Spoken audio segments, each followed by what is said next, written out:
we have Matthew Stafford versus Jared Goff. We spoke this game into existence. The NFL watched this podcast and then they decided to rig the Dallas Cowboys game to make this matchup happen because they saw me predict this game 2 months ago.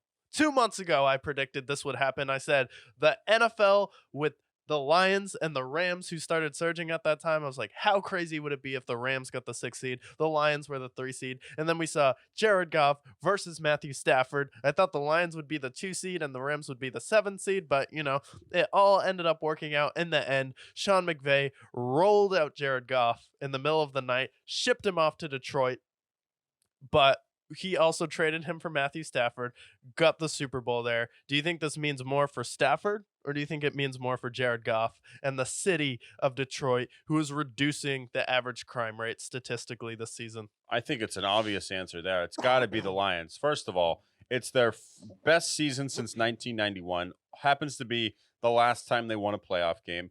They've been roaring. We've been watching Amon-Ra St. Brown and all these other boys hype up Dan Campbell and hype up the city of Detroit. This is the best Lions team of our lifetime that we have ever seen, and of many people's lifetimes. This is probably the best Lions team we've ever seen, at least since Barry Sanders walked that field. And who do you think has more animosity? Do you think Matt Stafford has animosity for spending 14 years in Detroit and then eventually, as they rebuild, moving on from him? Or do you think Jared Goff, a guy who brought his team to the Super Bowl, who was good, was a Pro Bowler, two-time Pro Bowler for the Rams, ships him off like he's nothing, sends him to basically the NFL purgatory that was Detroit at the time, to die, basically. People were writing him off, and he's come in. He's been fantastic for them. He's had this game ready to go, and I think that this means so much more for the city of Detroit and Jared Goff than it means for the Rams. Yeah, I think it means more for the city of Detroit and Jared Goff and just the electricity that's going to be in the air in that stadium. I know Sam Laporta isn't going to be there. However, you have Aaron Donald on that defense. But other than that, it's more just a very well coached defense. And a lot of people are talking about, well, the Rams know Jared Goff's defenses. All you need to do is pressure him and get people in his face, and then he'll start making turnovers. I'm like, oh, you mean every game plan against every quarterback ever? Great analysis, guys. Big brain there. With Tom Brady, what do you need to do to get him off his game? Get pressure in him, and he'll start making the space. Like, oh, genius. Same with Josh Allen. Same with Patrick Mahomes. Same with every quarterback ever. The difference is they can run the hell out of the football, whether it's David Montgomery, whether it's Jahmyr Gibbs, whether it's Amon-Ra St. Brown out of the backfield, whether it's Jameson Williams out of the backfield, because he has some afterburners on his cleats there and can leave people in the dust, whether it is players like Brock Wright on this team getting involved on offense, whether it's Dan Campbell getting his team fired up, whether it's him going for big plays. This is in Detroit. This is at home. And as great of a story as the Rams have been with Puka Nacua and Cooper Kupp, this moment is just too big for the Detroit Lions. And you may argue like maybe Stafford's better than Jared Goff, and he very well may be. But at this point, he has his Super Bowl. He has been contemplating retirement, but Jared Goff is hungrier for this moment, and his teammates will rally around him and elevate their game in this one for Jared Goff in this moment, so he can stick it to Sean McVay for shipping him away in the night and treating him like absolute trash. Yeah, I think you said it perfectly. And honestly, like, this is a game that the Lions have probably had circled on their calendar since the beginning. They knew when they entered this season that they were a playoff team and they were capable of much more. This is a team, the Rams are a good matchup for them. I'm not taking anything away from them. We love what we have here with the Rams, and I think that they could upset a team if they were to beat the Lions. But this game, we've been waiting for this moment for them. This is their moment to prove themselves.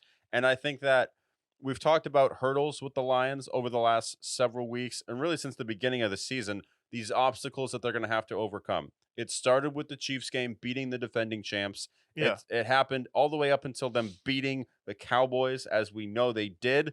And all these times they've had their hurdles, and they've had these games like the Ravens game that was a letdown. But other than that, that's really the only game I can really point to.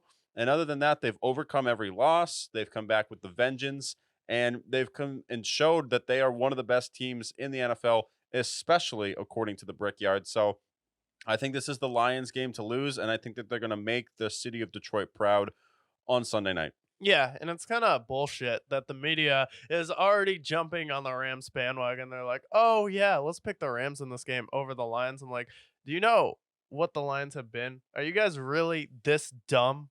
Like seriously, this means so much for the city of Detroit. Means so much for Dan Campbell. Means so much for Aaron Glenn as the defensive coordinator. We have Lee McNeil back. We have C.J. Gardner Johnson back. This isn't the same old Lions, and they still have another level they can take it to. They still have the run game there. You're talking about, oh yeah, the Rams know how to beat up on Jared Goff. It's like, yeah, well, so do the Detroit Lions. Matthew Stafford can make the same mistakes, and Aiden Hutchinson and Aleem McNeil are going to have pressure on him all game.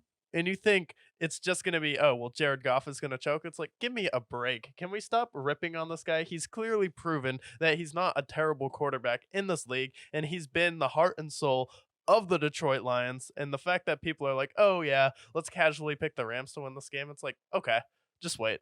Just wait. It was like when everyone picked the Bills to beat the Bengals last year, except for the former player who had played for the Bengals. And I'm really? You're all going to pick the Bills to beat the Bengals? Okay.